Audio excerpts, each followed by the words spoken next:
everybody. You remember me walking over there with this shovel, and I just want to say a few things about this farm.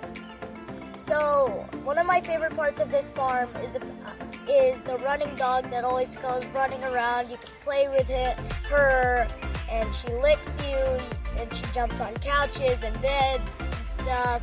She's just really cute. That's one of the things I like about this farm. And before, this place was just full of trees and grass and stuff, and we made it into a lovely home. This place was just empty, and there were no seating chairs where we could sit. You have to sit on nature's ground, or logs. You have to sit on logs like I am right now. So we did a lot of hard work into this farm. We put a lot of hard work, and all the other people that helped us make my tree house, our actual real house, and my dad, who helped us make my tiki bar, which you cannot buy anything from yet. We're still working on it. Hello! So today we'll be making palitaw. I'm going to tell you all the ingredients we have right now. So we got shredded mochi rice, we got shredded coconut, sesame seeds, and sugar. So I washed my hands. Make sure you wash your hands before you do anything cooking or baking. So we're going to grab our sesame seeds and put it in there. Now, I'm making toasted sesame seeds. Now on the video I watched, according to it, I have to wait until it's brown so I can get it all browned up. So after you're done cooking this, you set it on the side. We have our water here boiling, and we put sugar into the sesame seeds. Now we have our tree rice. Now we're gonna grab some water and start the procedure. Always wash your hands before you start the procedure, okay? So you need like a dough shape, kind. You need like a dough. You need like a dough shape because you're gonna have to roll it into a ball after. Now, we're gonna grab our spoon and we're gonna use it to put the dough in our hands. Now, to make sure to put the water slowly while you're mixing it, as we did last time. So, now we're gonna roll it into a ball. Is this good, straight boy? Okay, now it needs to be at least this size, okay? So that's our little sample right there. And you have to do more to get it right. So as you see, I'm grabbing some and rolling it into a ball.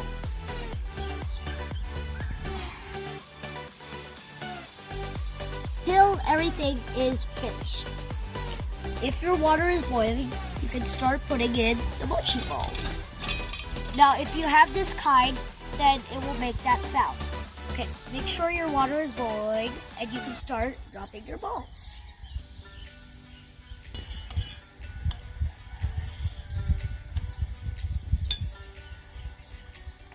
I like to do it this way because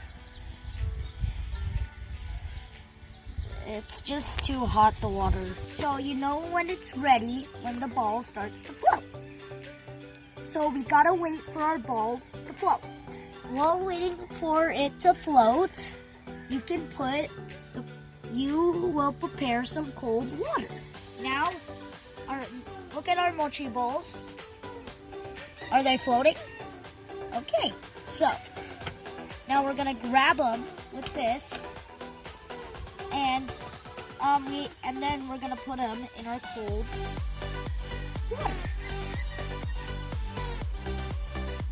Now they're gonna float in the cold water too, a little bit, I guess.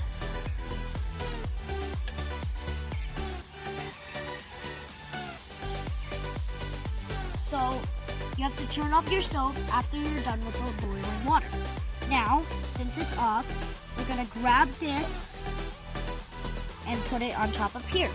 Now, we're gonna grab it with this thing and you're supposed to put it in your hand and flatten it. See? It's flattened. Now, you grab it with your tongs, put it on here, and just try and get the coconut shreddings on it as much as you can. Now, grab the other side, if I can. Now that side has coconut shreddings. Now, let's take this, put it over here. Now keep doing that with all of your balls. If you want to start eating it, you have to add the finishing touch garnish. You can either add it with your fingers, like delicately pinch it and stuff. But also you can do it this way. But I decided to use my fingers now.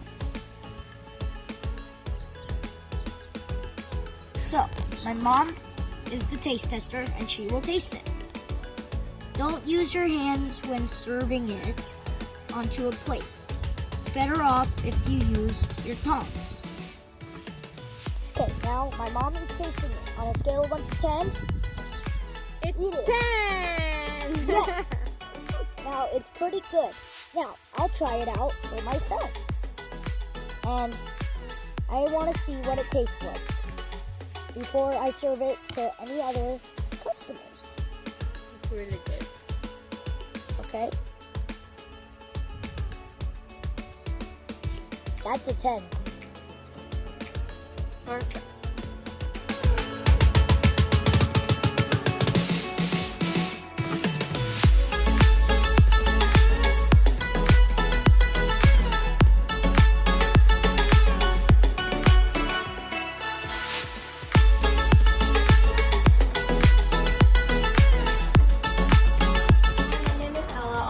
Moringa or Malunggay Pandesal. So Pandesal is a common bread roll in the Philippines. So to start, mix a packet of yeast, which is 2 1/4 teaspoons, into warm water and whisk it to bloom your yeast. And then let it sit and wait until it bubbles. And then add in your butter to your warm evaporated milk. Evaporated milk makes it more creamy. And then add in your 1 teaspoon of salt into 2 cups of flour. And then 1/4 cup of sugar also into your bowl of flour, as well as 1 egg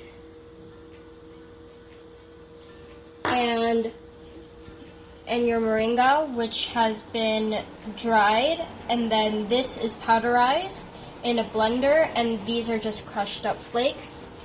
So 1 tablespoon of this and 2 tablespoons of the flakes.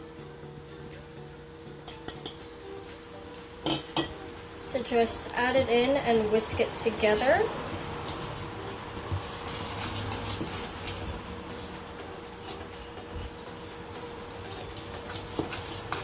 So our mixture should be like this. It's pretty wet right now. So I have a bowl of extra flour on this side, and I'm just gonna add a bit more in.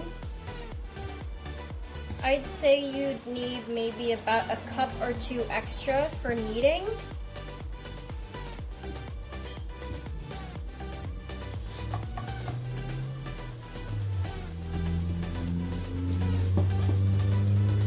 And it is slowly getting thicker, which I can be able to turn out my dough onto the surface in a bit. So I'm just going to put that to the side and sprinkle. And you want to be generous with your flour because our dough is still pretty sticky. So add quite a lot of flour to the surface. and spread it out. And if you don't have one of these mats, you can use a cutting board or even just a sheet of parchment paper laid down onto a table works fine. And just pour your dough out onto here.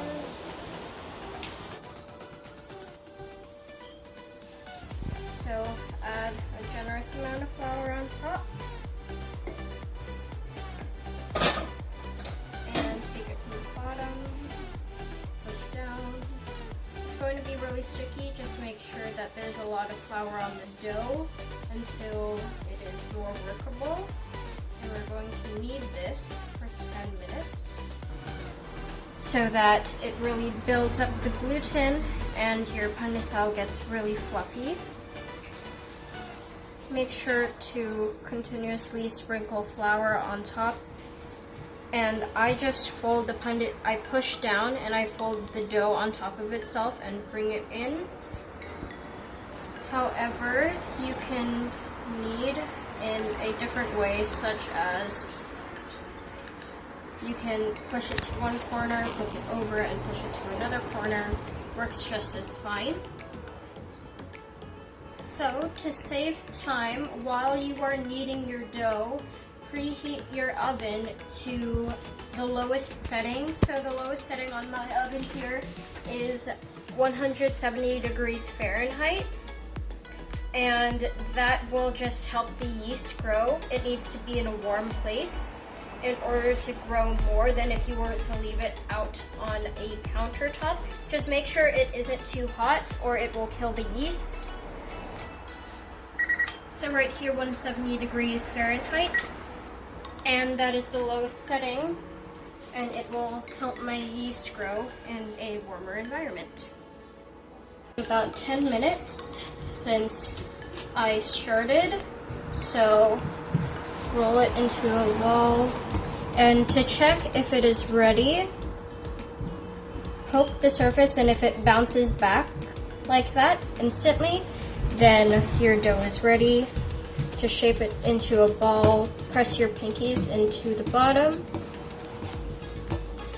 and put it into a bowl with some vegetable oil, and make sure you coat all around.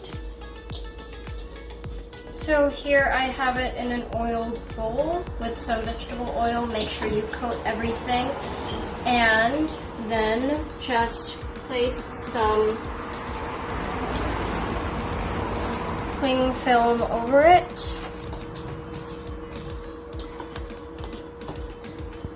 And you can either use a cotton towel, or I have a rice sack here from the Philippines, and just cover it up and place it in your preheated oven to rise for about an hour. But since my oven is a bit hot, I'm going to close the door and turn it off, and do not open it until it is done. So it has been 1 hour, and now we have to remove our dough from the oven, and you will notice that it's grown quite a lot and it may sink. So just make sure your surface is floured and dump it out onto your working surface, and then you have to knead it for another 1 to 2 minutes just to give it a bit more gluten boost to grow even more the second time. So after this, we are going to cut it into about 14 to 15 pieces and roll it and put it into breadcrumbs. So you don't need a weighing scale, you can just eyeball it. However, for more accuracy, I use a weighing scale. So we're going to divide into 14 to 15 pieces. So what I like to do, if you don't have a dough cutter like this, you can always just use a knife. And I like to shape it into a log and then just eyeball it, cut it into 3. and then put 2 off to the side, and then about 14 to 15 pieces, and roll it out again just into a log. And I'm going to cut this into 5 pieces, so 1, 2, 4. So that is about 5 pieces. And just roll them like this, or you can just take it and roll it on your mat like that. You don't want to have too much flour on your hands or your breadcrumbs so it sticks. So I have a bowl of breadcrumbs right here, and I'm just going to roll them and place them into my tray. Now, you don't want to use wax paper, you want to use parchment paper, because parchment paper will ensure that your dough will not stick at all. Roll it in and place. Make sure to leave not too much space, but just a tiny bit in order to give it space to grow. But also it is much better if it sticks together, and it gives it a more rustic look that you see in bakeries a lot. Okay, so after you form everything, if you have a foil tray like this, then put 5 in each row, space them away a little bit, and then again cover it with a cotton towel, or well, I just have a flour sack here, for about 30 minutes in a warm place, such as this oven. Wait 30 to 45 minutes and bake. Okay, so it's been about 30 minutes since we put the dough in here, and it should look like this, all risen. And now preheat your oven to 350 degrees Fahrenheit, and then you bake these for about 12 to 15 minutes. It's been 17 minutes, so now our pandesal is done.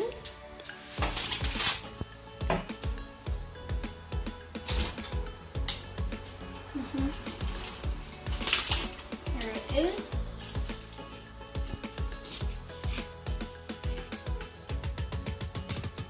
Malunggay Pandesal, soft and fluffy.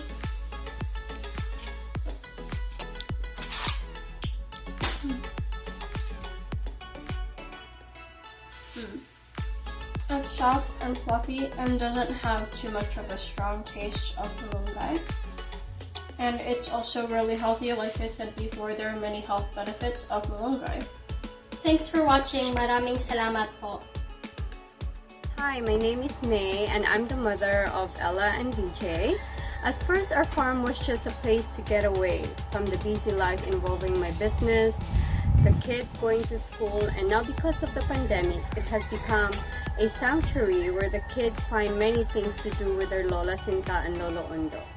The garden, the trees, and the space just make them busy.